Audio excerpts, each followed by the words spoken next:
मात्र प्लस आनंद. ओके, तर लक्षात घ्या पहिल्या शब्दातील शेवटचा वर्ण इथे काय आहे, रू आहे.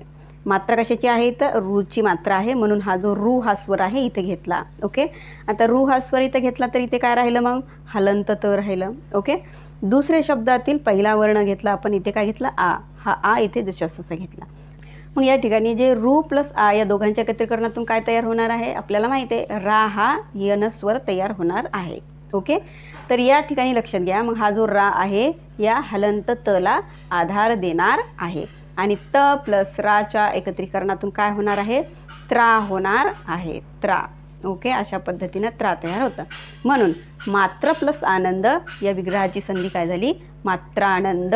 ओके, तर इथे कंडिशन काय होती की रू प्लस आ ही कंडिशन होती आणि या दोघांच्या एकत्रीकरणातून रा झालं. त्राचं स्वरूप कशामुळे झालं, तर इथे हलंत त या रामध्ये जोडला म्हणून इथे त्रा झाला. ओके, आय होप तुम्हाला समजलेला असेल आता. ओके.